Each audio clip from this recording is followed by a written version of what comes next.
Presidente constitucional de los Estados Unidos mexicanos, acompañado de su distinguida esposa. Antes de dar inicio con este evento, les pedimos sean tan amables de permanecer de pie y atender con respeto el toque militar silencio, en honor a los fallecidos por el COVID-19.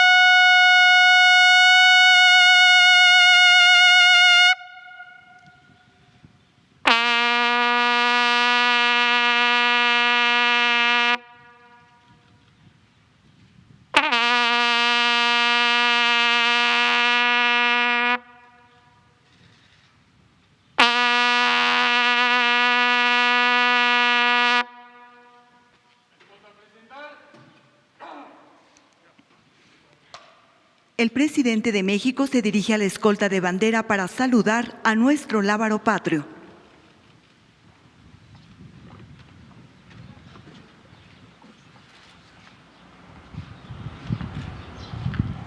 Lo acompaña su distinguida esposa.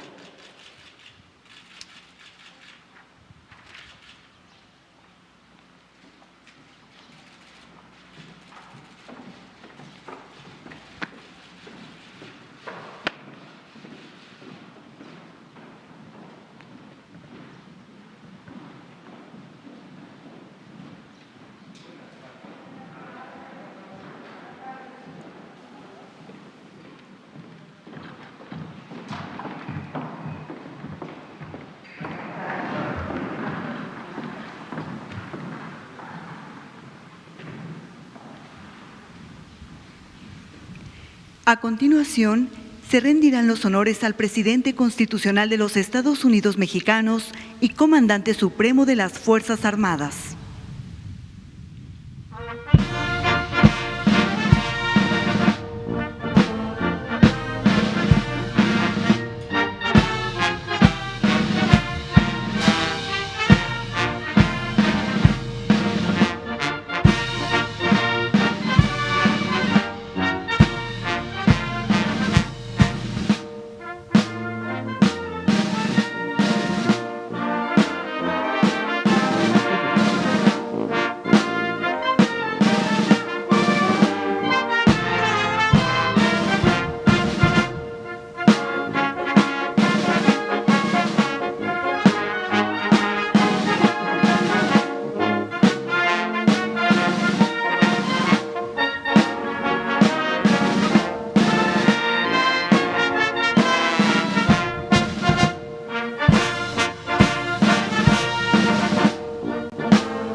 Sean tan amables de tomar asiento.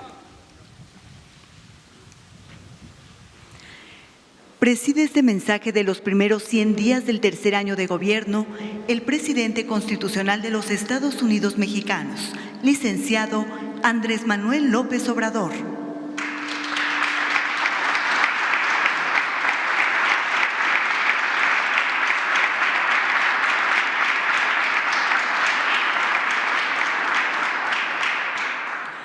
Lo acompañan la doctora Beatriz Gutiérrez Müller, esposa del presidente de la República.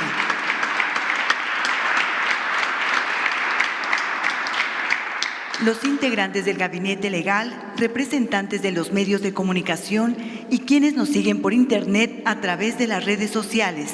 Sean todos bienvenidos.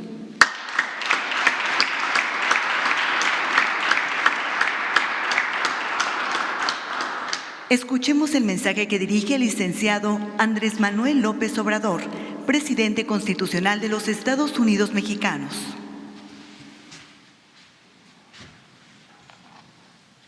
Mexicanas, mexicanos, amigas, amigos todos.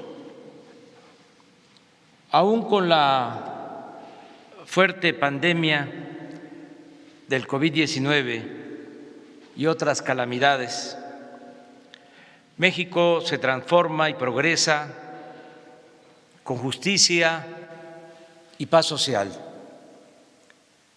La fórmula de gobernar con honradez y austeridad funciona incluso en circunstancias de crisis y a pesar de la nefasta herencia que recibimos del periodo neoliberal.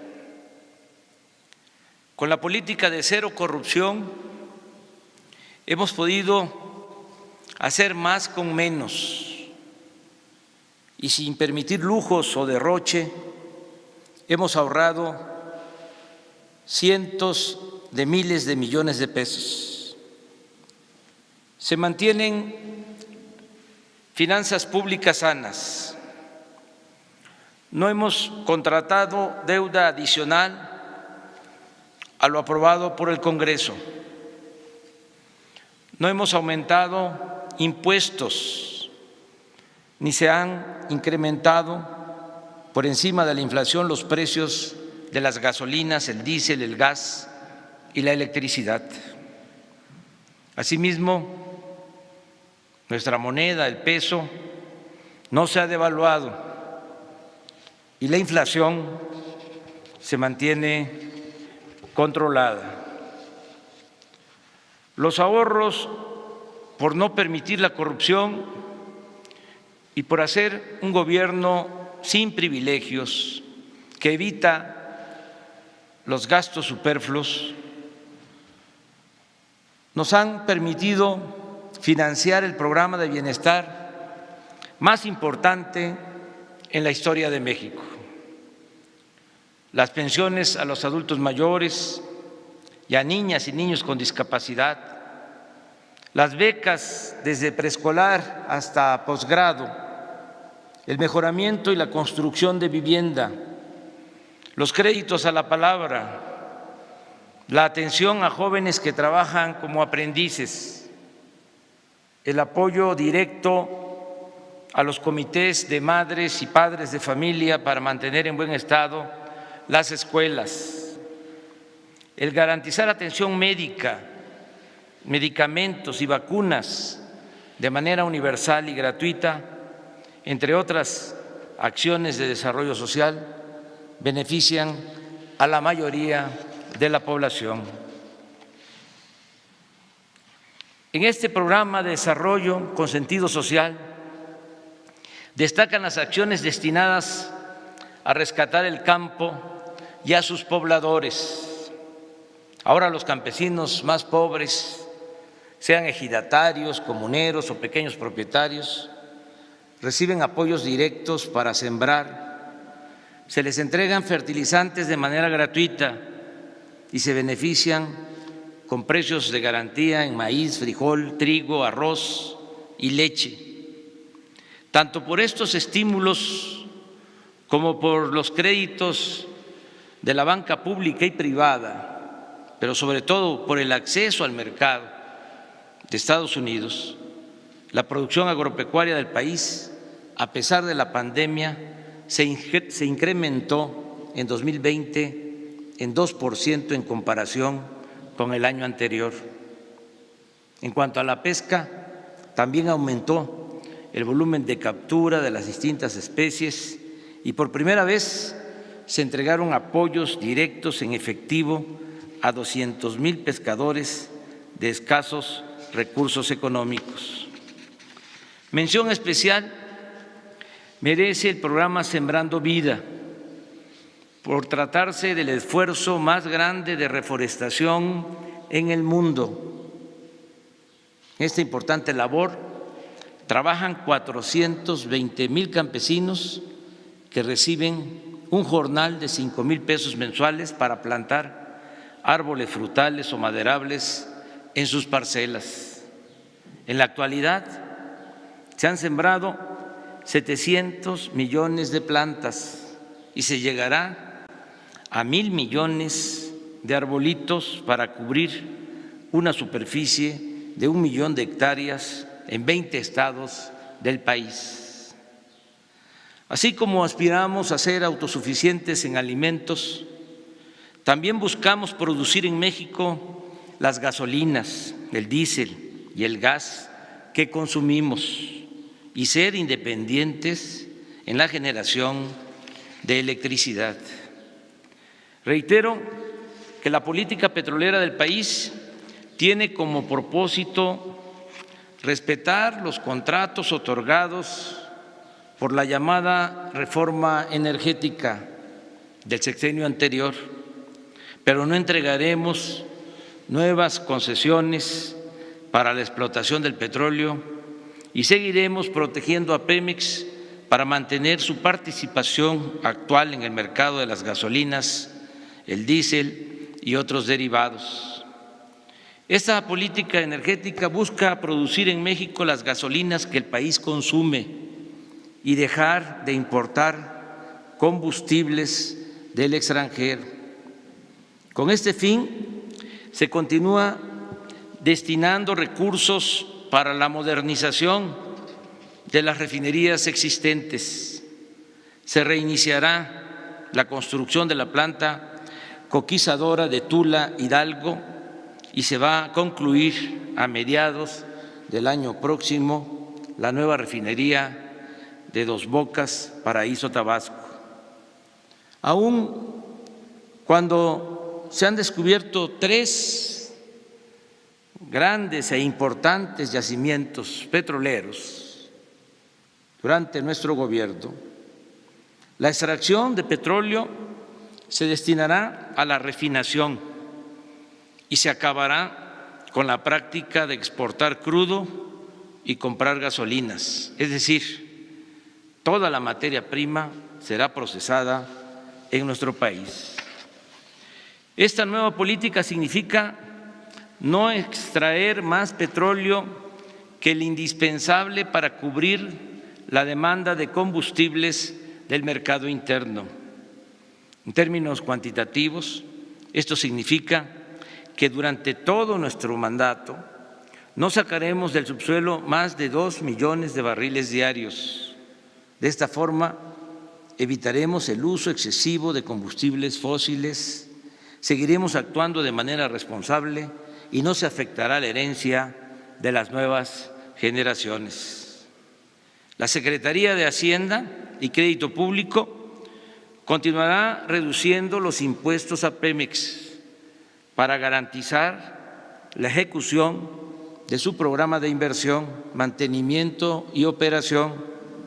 Pemex es una empresa de la nación y siempre contará con el apoyo del Gobierno de la República. Se terminará de limpiar de corrupción a nuestra empresa petrolera. No permitiremos nunca más casos como los de Odebrecht o el de la compra a precios inflados de las plantas de fertilizantes, ni la entrega de moches o sobornos a funcionarios y legisladores. En cuanto a la industria eléctrica, la reforma que acaba de aprobar el Congreso permitirá reparar el grave daño que causó la privatización al sector público y a la economía popular, pues mientras el mercado de esta industria se abrió para dar preferencia a empresas particulares, nacionales y extranjeras, sobre todo con la entrega de subsidios, las plantas de la Comisión Federal de Electricidad fueron completamente abandonadas. Por ese motivo, se continuará fortaleciendo a la Comisión Federal de Electricidad, empresa pública que no puede ser ninguneada como lo hicieron los gobiernos neoliberales, dándole trato de segunda mientras se otorgaban privilegios a empresas extranjeras como Iberdrola. Asimismo, seguiremos revisando contratos leoninos, porque no es justo que los consumidores domésticos paguen la luz con tarifas más elevadas que las corporaciones empresariales o las grandes cadenas comerciales. En nuestro gobierno, después de un largo periodo de política neoliberal, reiniciamos la ejecución de obras de infraestructura con inversión pública. Hemos hecho a un lado los pidiregas o las llamadas asociaciones público-privadas, que siempre han resultado onerosas y perjudiciales para el erario. Sin contratar deuda y sin entregar concesiones, estamos construyendo con presupuesto federal carreteras, presas, hospitales, universidades, escuelas, acueductos, sistemas de drenaje, plantas de tratamiento de aguas residuales, puentes, refinerías, vías férreas, centrales eléctricas, aeropuertos, cuarteles, bibliotecas, parques, mercados, estadios, unidades deportivas y otras obras. Destacan desde luego la construcción del aeropuerto Felipe Ángeles, el programa integral del Istmo de Tehuantepec para articular puertos, trenes y crear una vía rápida de comunicación entre países de Asia y la costa este de los Estados Unidos de América. Asimismo, menciono que el Tren Maya llevará bienestar a la región de mayor riqueza arqueológica, cultural y turística del país. Tan solo en la ejecución de estos tres grandes proyectos se están generando 116,000 empleos directos y alrededor de 227,000 empleos indirectos. También informo que está en marcha la integración económica y comercial con Estados Unidos y Canadá. El acuerdo de cooperación con soberanía entre nuestros países significa producción, empleos, mejores salarios y crecimiento en el norte del continente americano, pues solo así, sumando esfuerzos, inversiones, talento y mano de obra, podremos salir adelante en el complicado escenario de la economía y del comercio mundial.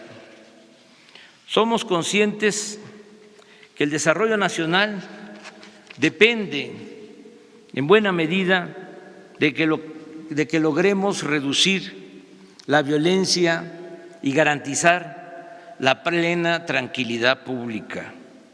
Con este propósito y bajo el principio de que la paz es fruto de la justicia, estamos atendiendo a los jóvenes, creando empleos, haciendo realidad el derecho a la educación, combatiendo la pobreza, fortaleciendo valores culturales, morales y espirituales y también, desde luego, actuando con profesionalismo, perseverancia, coordinación y respeto a los derechos humanos para garantizar la seguridad pública.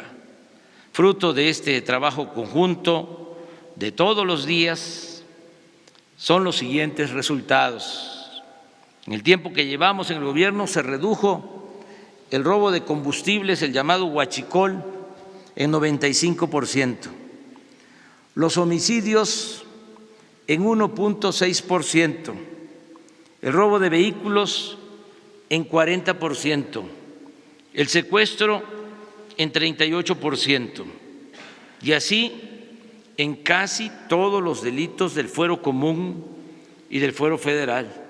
En suma, de 11 delitos considerados como de mayor impacto, solo 2 han presentado aumentos: el feminicidio, que creció en 8.5% y que posiblemente antes no se clasificaba como ahora, y la extorsión, que aumentó en 21%.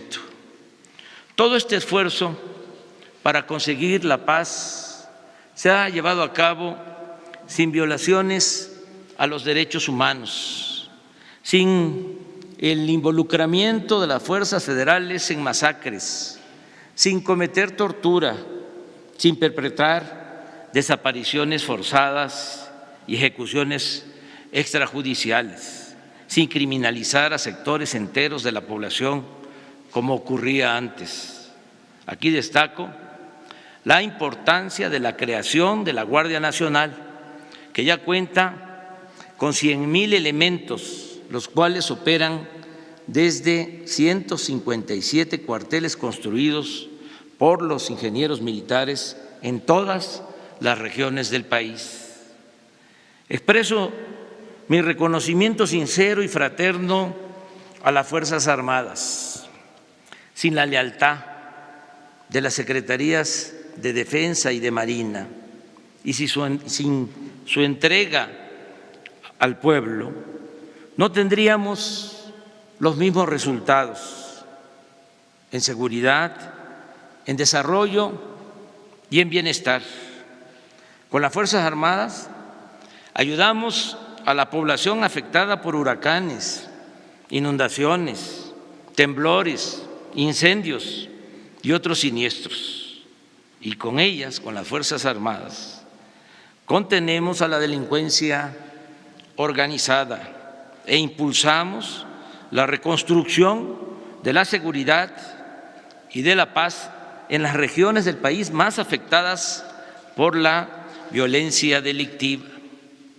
Con personal militar se cuidan las instalaciones estratégicas de la nación, se evita el robo de hidrocarburos, se enfrenta el contrabando, se persigue la corrupción en los puertos y se defiende la soberanía, se protege a migrantes y, por si fuera poco, las Fuerzas Armadas nos ayudan en la construcción de obras de infraestructura para el desarrollo del país.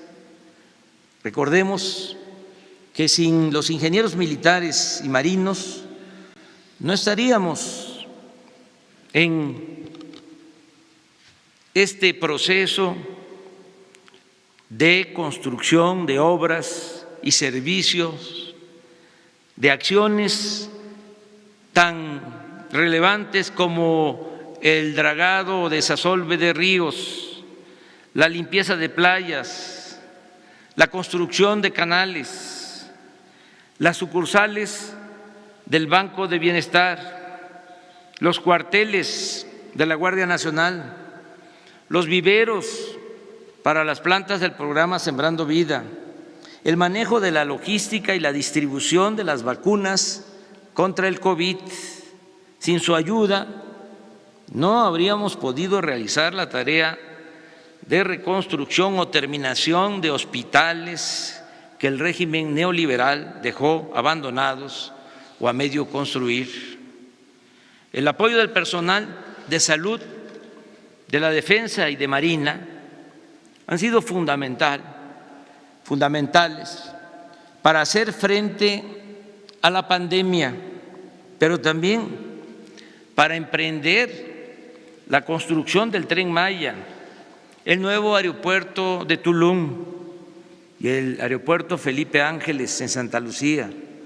Adicionalmente, nuestros institutos castrenses han participado en la transformación de la antigua prisión de las Islas Marías en centro cultural, ecológico y turístico. En fin, el apoyo de las Fuerzas Armadas en la transformación de México ha sido, repito, fundamental y estratégico.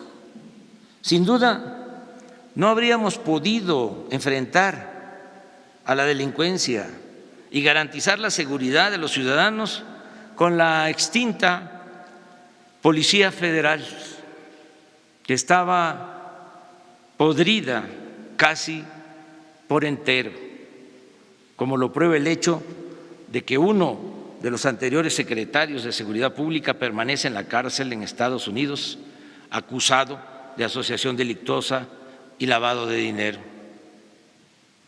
Habría sido imposible ejecutar las obras públicas en curso con empresas constructoras mal acostumbradas, o mejor dicho, acostumbradas al influyentismo, la irresponsabilidad y la corrupción, y con una Secretaría de Comunicaciones y Obras y Transporte que había quedado reducida a una mera oficina para la entrega por consigna de contratos a empresas predilectas del país o del extranjero.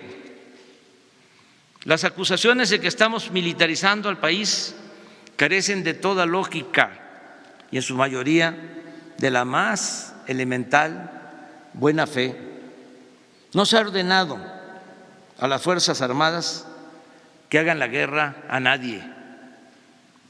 No se les ha pedido que vigilen u opriman a la sociedad, que violen las leyes, que coarten las libertades y mucho menos que se involucren en acciones represivas o violatorias de los derechos humanos. Por el contrario, en esta nueva etapa, la generosa y decisiva participación de nuestros soldados y marinos en acciones de desarrollo, bienestar y paz es refrendo de su lealtad a las instituciones civiles.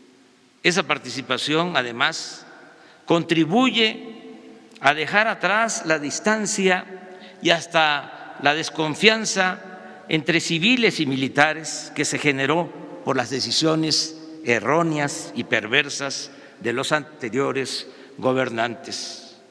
Por eso reitero mi reconocimiento a esas dos importantes instituciones del Estado mexicano, la Secretaría de Marina y la Secretaría de la Defensa Nacional. Gracias, almirante José Rafael Ojeda Durán, se lo transmite, almirante Redondo. Gracias, general Luis Crescencio Sandoval González. Amigas y amigos, en este año 2021 estamos conmemorando los 700 años de la fundación de nuestra ciudad capital. Según se afirma en los memoriales de Culhuacán, se decía: mientras exista el mundo, no acabará la gloria y la grandeza de México Tenochtitlan. También en este año estamos recordando su caída hace 500 años por la invasión española, así como los 200 años de nuestra independencia, alcanzada el 26 de septiembre de 1821.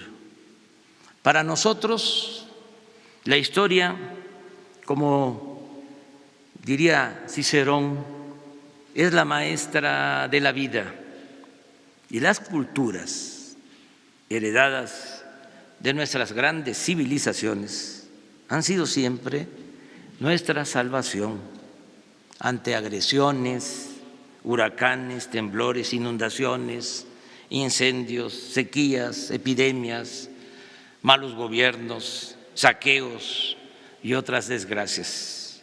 Por eso no debemos olvidar nuestro pasado. Sus enseñanzas son la base para edificar un mejor porvenir.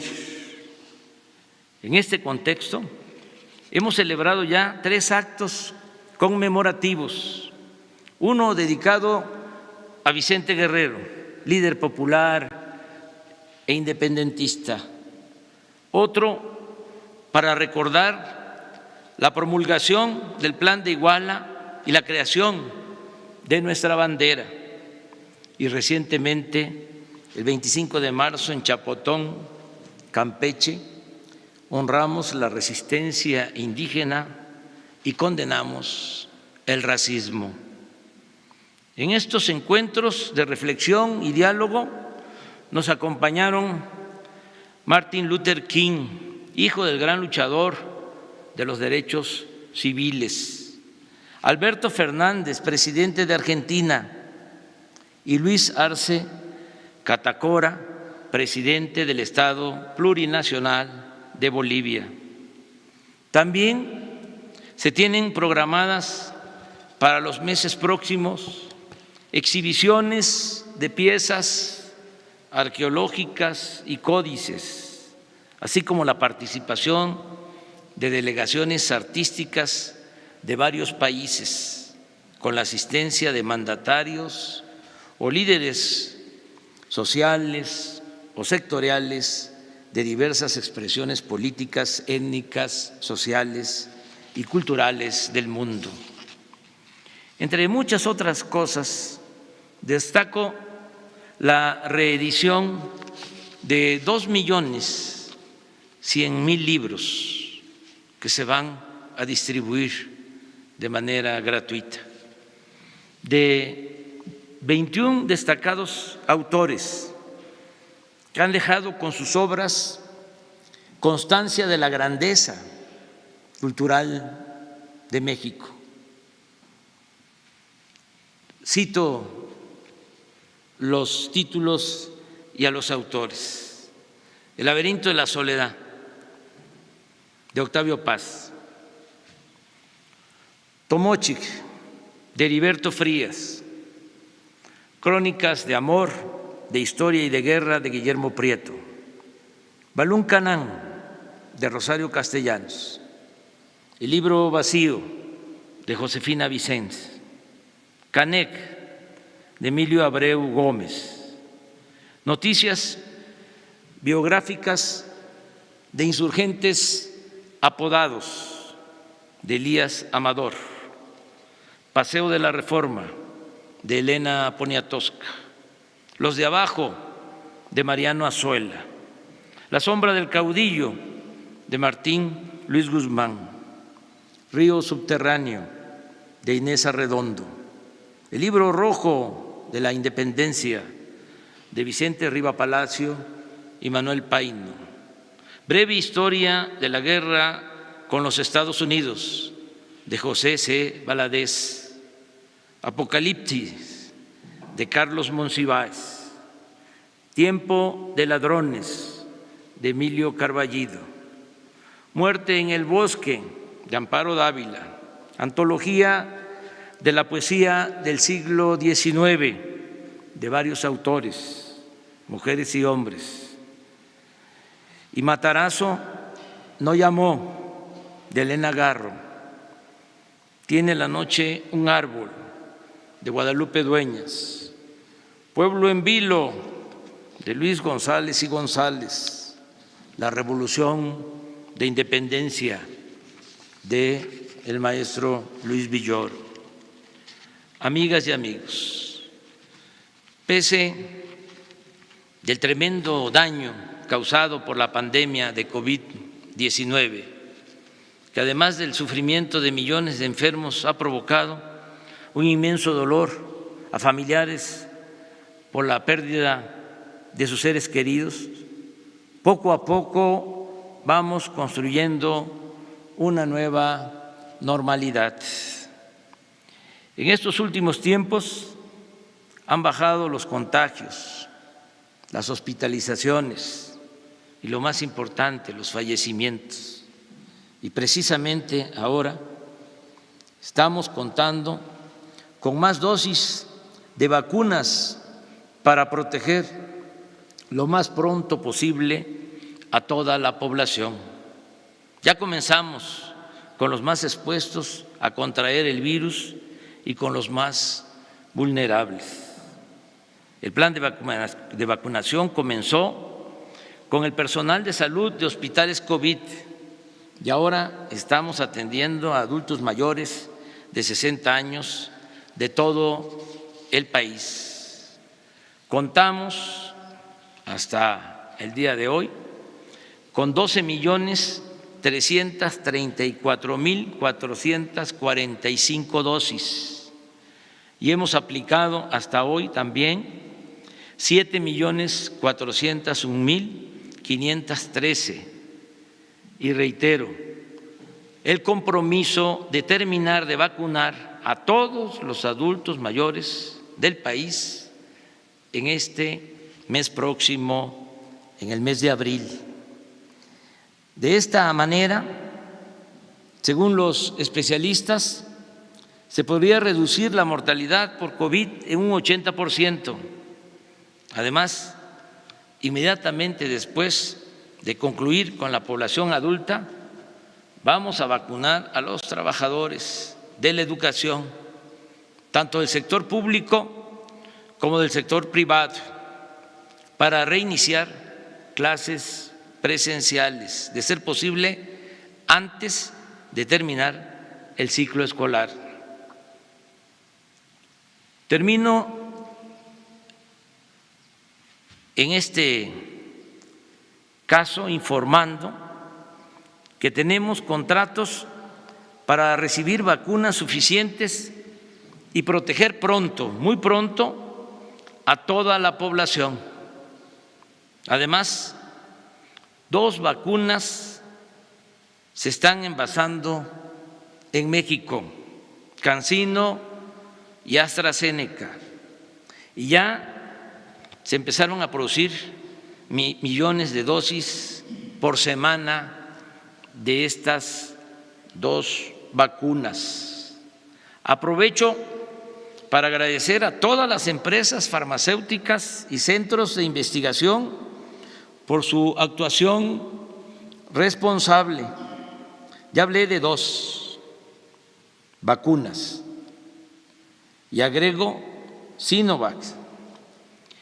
El Centro Gamaleya, que desarrolló la Sputnik 5, y Pfizer, compañía que se ha comportado a la altura de las circunstancias. Asimismo, en nombre del pueblo de México, expreso nuestra gratitud a los gobiernos de Argentina, Rusia, India, China y Estados Unidos. En este asunto tan profundamente humano no hay cabida para el egoísmo o las disputas hegemónicas. Por encima de todo, debe prevalecer siempre la fraternidad universal. En lo económico y en lo social también vamos saliendo de la crisis. La actividad productiva y comercial empieza a reponerse sin que hayamos recurrido al endeudamiento, sin aumentar impuestos y sin gasolinazos, solo con los ahorros por el combate a la corrupción, con eficiencia administrativa, con mucho trabajo y con austeridad republicana. El pronóstico de crecimiento para este año ha ido subiendo y ahora hasta los más precavidos aceptan que será del 5%. En mi opinión, a mediados de este año nuestra economía habrá recuperado los niveles previos a la pandemia. Pienso también que los sectores más afectados, como el turismo, el comercio, los restaurantes y otros servicios, volverán a florecer. Así también lo indican los resultados, los datos. Del 1.117.584 empleos formales que perdimos, 1.117.584 empleos formales que perdimos, ya hemos recuperado 538.013. Esto se ha logrado también gracias al apoyo de los migrantes que en 2020 enviaron a sus familiares 40.600 millones de dólares, una cifra récord, y que siguen nuestros paisanos, héroes, heroínas, vivientes, siguen mandando dinero a sus familiares en México. En este primer trimestre tenemos datos y hemos hecho una estimación que van a aumentar las remesas en 13% en relación con el mismo periodo del año pasado. También ha incidido en este horizonte esperanzador las decisiones que tomamos de destinar más presupuesto para el bienestar y entregar estos apoyos de abajo hacia arriba, con lo que evitamos una crisis de consumo. Para ilustrar esta afirmación, baste con el dato de que las tiendas de autoservicio han aumentado sus ventas de marzo de 2020 a la fecha, es decir, durante todo el año de pandemia, en 6%. En fin, la gente no ha dejado de contar con ingresos para alimentos y bienes básicos. No tenemos crisis de bienestar social y no hay saqueos ni un repunte delictivo por hambre, desesperación o desamparo.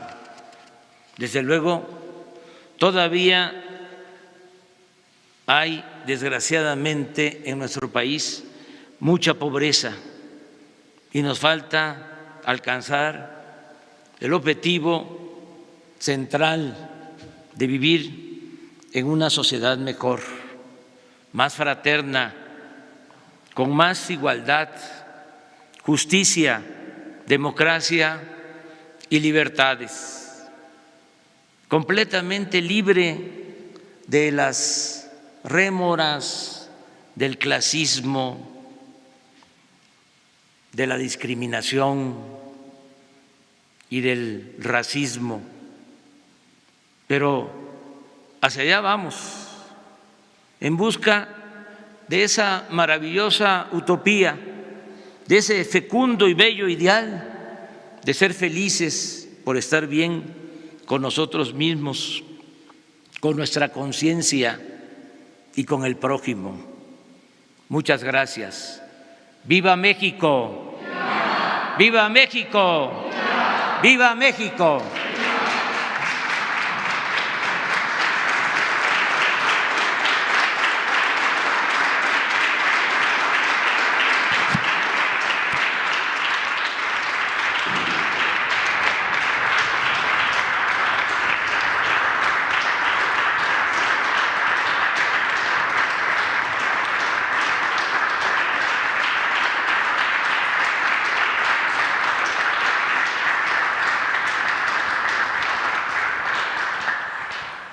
Finaliza este evento con los honores al presidente de los Estados Unidos mexicanos. Se les invita a permanecer de pie para entonar nuestro himno nacional.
El presidente de México se dirige a la escolta de bandera para despedirse de nuestro lábaro patrio.